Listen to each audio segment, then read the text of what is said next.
Assalamualaikum warahmatullahi wabarakatuh. Perkenalkan, nama saya Afifah Hasanah, nomor induk mahasiswa 1820202079, Program Studi Pendidikan Agama Islam, Fakultas Ilmu Tarbiyah dan Keguruan, Uindra dan Fatah Palembang. Pada kesempatan kali ini, saya akan mempresentasikan proposal penelitian skripsi yang telah saya susun beberapa waktu yang lalu, dan saya kali ini akan membawakan judul Implementasi Pembelajaran Baca Tulis Al-Quran pada Anak Yatim di TPA Nurul Islam, Kenten, Palembang. Adapun latar belakang dari penulisan proposal skripsi yang saya buat adalah yang pertama, pembelajaran merupakan kegiatan yang memiliki kaitan kuat dengan pendidikan.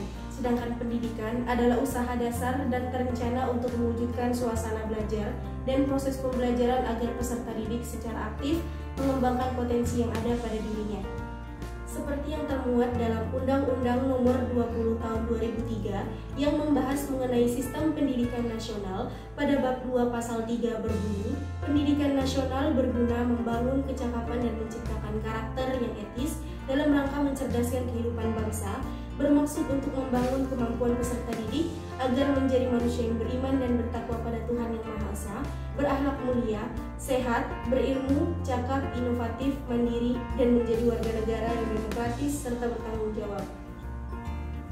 Di Indonesia, pembelajaran baca tulis Al-Quran sendiri menjadi sebuah problematika yang cukup menarik untuk diangkat menjadi sebuah bahan penelitian di lapangan.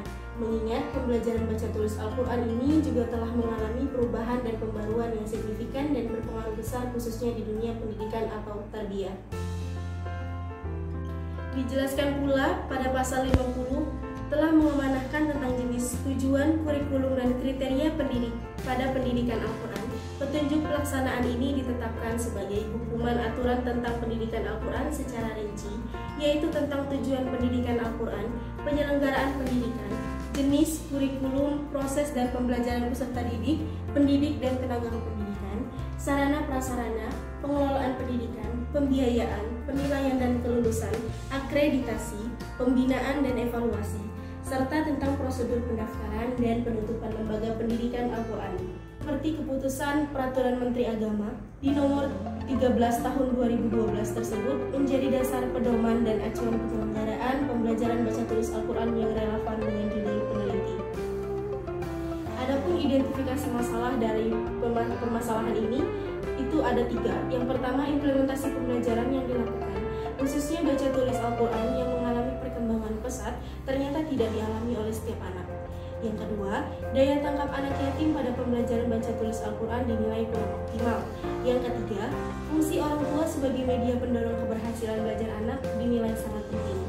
Adapun rumusan masalah dari proposal penelitian ini, yang pertama, apa yang menyebabkan keberhasilan pembelajaran baca tulis Al-Quran pada anak yatim di TPA Nurul Islam Kenten Palembang dinilai kurang optimal.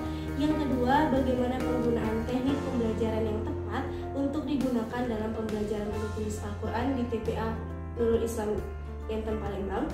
Yang ketiga, bagaimana optimalisasi dalam pengajaran baca tulis Al-Quran pada anak yatim di TPA Nurul Islam Kenten Palembang.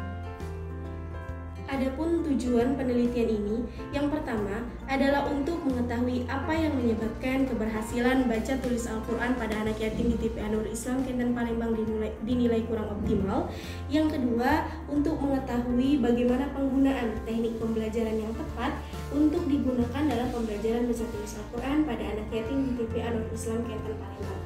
Yang ketiga, untuk mengetahui bagaimana optimalisasi dalam pembelajaran baca tulis Al-Quran pada anak yatim di TPA Nurul Islam Kenten Palembang.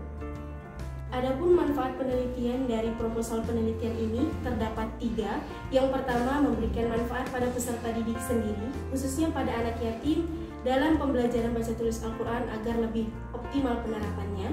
Yang kedua, memberikan manfaat pada pihak pengajar, terkhusus guru atau ustazah, untuk lebih memberikan perhatian dan pembelajaran yang lebih optimal pada setiap anak, khususnya pada anak yatim. Yang ketiga, memberikan manfaat pada pihak lembaga pendidikan berupa TPA Nurul Islam Kenten Palembang agar lebih dapat mengembangkan pola pembelajaran yang telah dilakukan sebelumnya.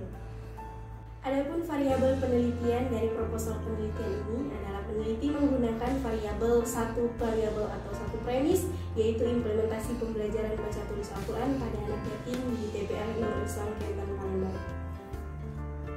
Adapun teknik pengumpulan data yang digunakan peneliti untuk meneliti proposal ini adalah yang pertama, wawancara, yang merupakan teknik pengumpulan data yang berupa terkait dengan penelitian yang dilakukan berupa laporan responden, yang kedua observasi, yang ketiga dokumentasi, dan yang keempat triangulasi data yang diperoleh dari berbagai jenis data, kemudian dicari persamaan dan perbedaannya, lalu ditarik kesimpulan.